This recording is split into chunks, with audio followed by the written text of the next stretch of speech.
Hey everyone, welcome to EverTune TV. I am your host, Matt Blackett, and today I am joined by Martin Miller, who you may recognize from the great content he puts on his YouTube channel, or from the many instructional courses that he has authored, or perhaps from his super cool signature Ibanez model. So Martin, thanks for joining. Welcome. Thanks for having me. All right, now you wear a lot of different hats. You're a guitarist, but you're also a producer, you're an instructor, you're a clinician, you're a great singer. It's all I can do just to try and play guitar, so I don't know how you do it. And I guess that is my question. What is a typical day or week like for you with all those different aspects to your work? I would say that there is no typical, if anything. Depending on what is currently going on, my days will look very different. As of late, the past couple of years, I've been teaching every day, pretty much every day of my downtime, a little bit, not too much, not to the point where I burn myself out, but I like to stay in touch with the teaching side of things because it's not just a matter of making an income for me. I legitimately enjoy teaching. So that is something I will always do. Then there is probably 2 to 3 hours of just randomness that piles up, like something tax related or some paperwork, writing an invoice or calling somebody up or answering an email. It's possibly the part that I like the least about the day. I was just going to say, taxes are fun, aren't they? Yeah, yay. So that is something that I obviously have to do. Then as of right now, we're having our first gig with the Martin Miller session band tomorrow. Okay. As chance has it, and in the past 5-6 days, I've been just practicing the tunes. I've been programming my effects. I've been revisiting the click tracks and that kind of stuff. Make that all ready to go for the gig. And yeah, just getting a bit back into singing. I've been on a hiatus with that. Just to have the voice ready. And so that's the last week, but the week before that was a video shoot. So I was mostly driving through Germany and France to various locations to make a video shoot for my new record. And the week before that was finishing up an instructional product that I just released. So there is no typical, really. It changes all the time. I guess the only thing that's constant is that it's going to be constant work then. You have a lot of stuff going on. Yeah, and the thing with as a self-employed person is to keep going, to do something, because there's nobody telling me to get up in the morning or any time during the day, really. Nobody tells me to get up and get to work. I have to motivate myself. I could literally, if I wanted to, take 3 months off now, but then my business would crumble to an absolute halt. I was just in Paris on a mini vacation for a couple of days, and the thing is, if I stop doing things, then everything stops. There's nobody else who takes the work that I leave behind and stuff like that. So I got to be really cautious to keep going, even if I may momentarily feel comfortable. So yeah, that's the challenge, really. Okay. Let's talk about your signature Ibanez a little bit. I haven't had the chance to play one, but what I really like about the design is the fact that you can get 10 different pickup combinations from that. So explain that. How does that work? You'd have to ask the tech folks at Ibanez, but this is something that is common with the entire AZ range. So my signature guitar, the MM1, is an offshoot of that AZ range. It's pretty much identical, except for a few cosmetic changes, like the color, but most importantly, the wood. So it's a mahogany guitar. The rest of the AZ range is alder. So that's the biggest difference.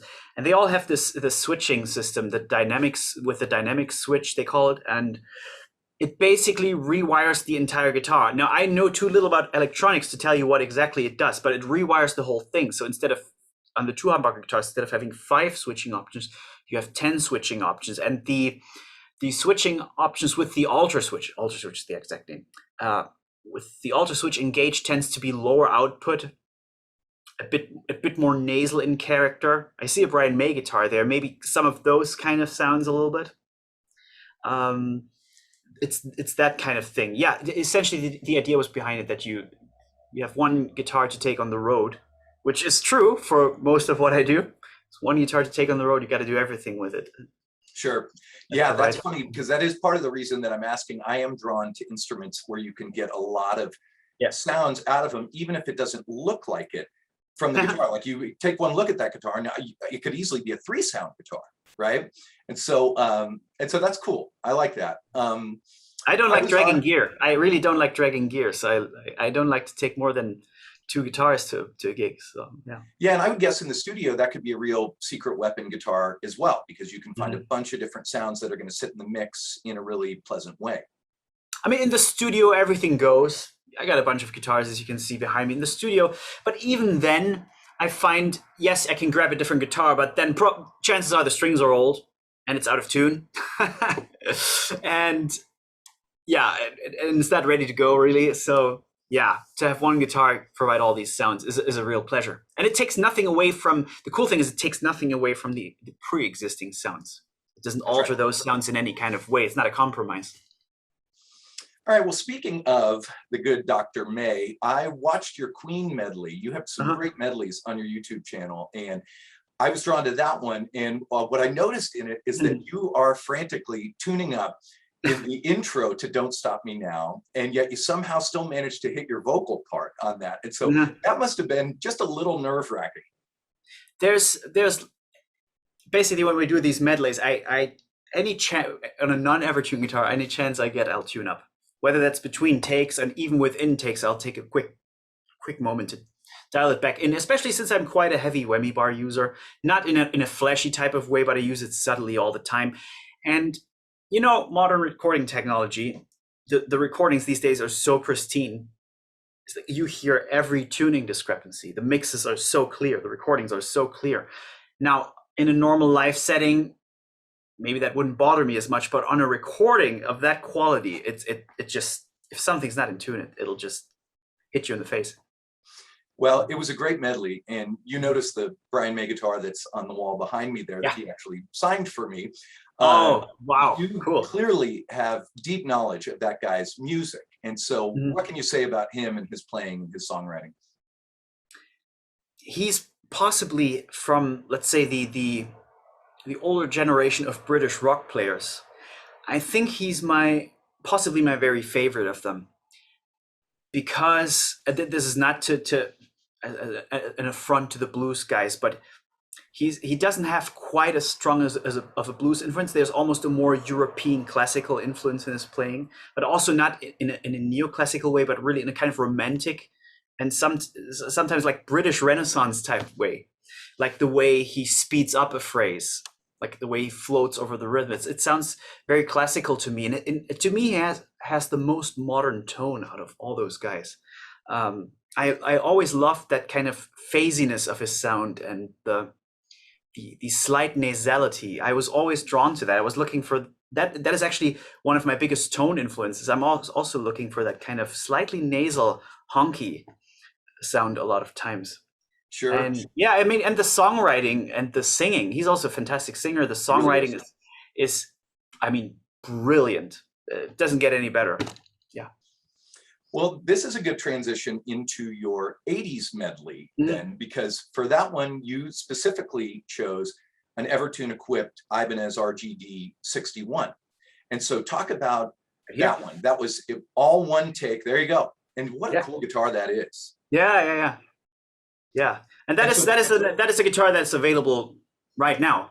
That's right. I just changed the pickups because I'm a Seymour Duncan guy. So that is the one change I made to the guitar to make it gold, to make it a bit more colorful.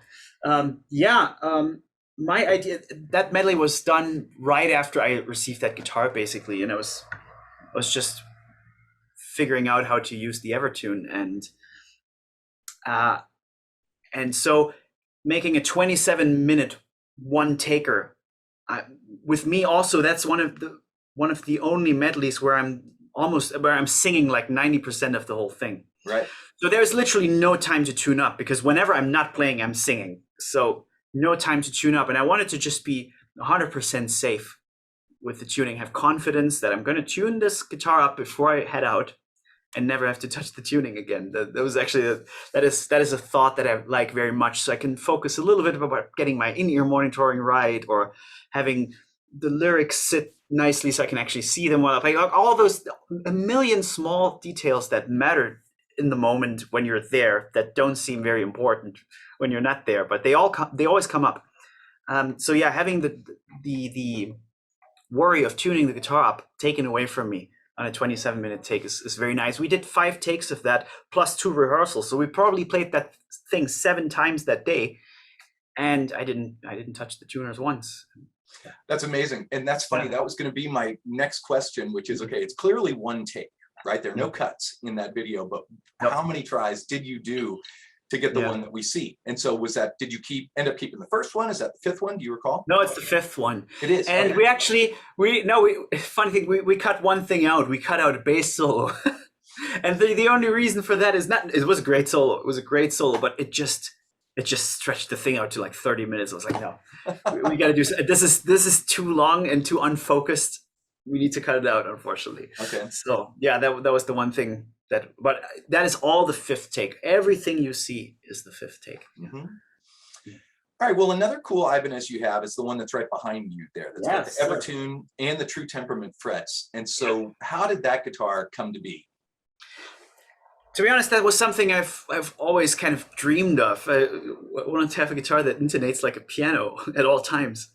I've tried True Temperament frets for the first time in 2013 at Numb. I was just playing a bunch of triads through a fully distorted amp. I just loved how it resonated, and I thought that in combination with an EverTune bridge, that would be the end of all tuning problems. So that is now my absolute studio weapon of mass destruction. Yeah, it's just amazing. Triads sounds so good on this, especially with distortion. It's such a problem solver. Yeah. And so, do you do the tuning offsets and everything that they recommend? Yeah, I go by the rule book. Okay. Yeah, and the guys at True Temperament, they graciously set it up for me, so it's spot on. And yeah, it's such a good combination, the True Temperament and the EverTune. And yeah, for now that is a one-off from the it's a Japanese custom. Okay. From the Prestige factory. Yeah. Yeah, well, that would be, you say for now, it would be pretty cool to see that as a production instrument, because it's quite a combination. And behind me, I have an old Ibanez that I put a True Temperament neck on. Oh, cool. And so when we're done with this, maybe I get a little lesson from you about tuning offsets and all that. I feel like I can dial that one in maybe a little bit better.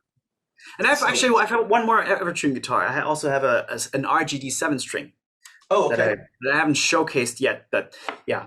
But because I've been more busy playing my MM7, the new 7-string signature model, but I also have a 7-string for like the super low tunings, and if I need to tune down to A or G and slam the low string really, really hard, just to get it spot on, without changing string gauges. Yeah. I recently saw the announcement for your picking masterclass. Mm-hmm. And so talk about that a little bit, and then tell me what else you have going on right now.